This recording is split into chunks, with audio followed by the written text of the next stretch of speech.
For most of my life, I felt like I had to constantly be doing something productive. I filled my time with school, with work, with hobbies, with being very social. I was always doing something or trying to reach for something. It was because of a belief that had been deeply ingrained in me for a long time. The belief that I am inherently not good enough. I have to keep doing more in order to be enough. I have to chase after the best version of myself, and once I've become my ideal self, that's when I'll feel like I'm enough. But once I climbed one mountain, another one popped up, then another and another, and instead of feeling whole and good at the top of my mountain, I continued to feel unfulfilled and unworthy. I was chasing after an unrealistic expectation of a perfectly not messy life. We live so much of our lives pushed forward by these if-only thoughts, and yet the itch remains. The pursuit of happiness becomes a source of our unhappiness. Those who feel plagued by not being good enough are often drawn to idealistic worldviews that offer the possibility of purifying and transcending a flawed nature. The quest for perfection is based in the assumption that we must change ourselves to belong. We may listen longingly to the message that wholeness and goodness have always been our essence, yet still feel like outsiders, uninvited guests at the feast of life. But the truth was, I didn't have to do a single thing to be enough. The truth is that my worth as a person has absolutely nothing to do with my achievements or how others perceive me. But every person is more than himself.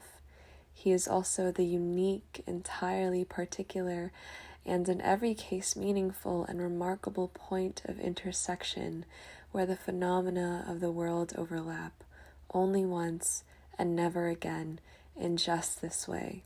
That is why everyone's story is important, eternal, and godlike.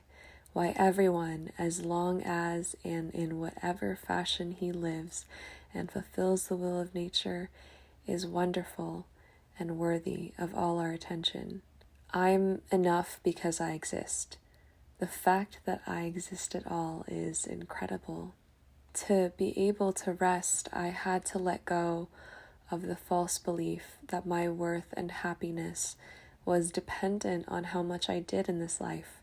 We've been put under a spell, believing that this or that is going to be the source of our ultimate freedom or happiness, and to wake up from that enchantment, to be more aligned with what is true, it brings us much greater happiness. To rest is to believe that it's okay for you to simply exist, that your existence is intrinsically valuable and that nobody can take that away from you, not even yourself. So how do I practice rest? How did I begin to shift into this new belief? I practice rest by pausing and pausing frequently. A pause is a suspension of activity, a time of temporary disengagement when we are no longer moving towards any goal. In a pause, we simply discontinue whatever we are doing and become wholeheartedly present, attentive, and often physically still. Pausing can look like taking in a few conscious breaths. It can look like meditating. It can look like taking a few months off after graduating from college, which is what I did. The sacred pause helps us reconnect with the present moment, especially when we are caught up in striving and obsessing and leaning into the future.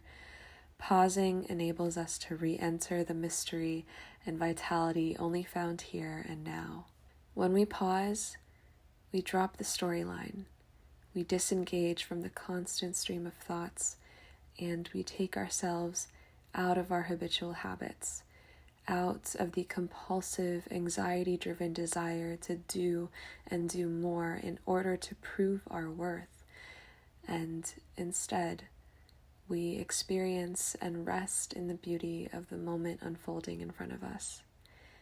When we remember our breath in the midst of chaos, it brings us back to reality, to what is actually occurring right now, and it feels like becoming a human again.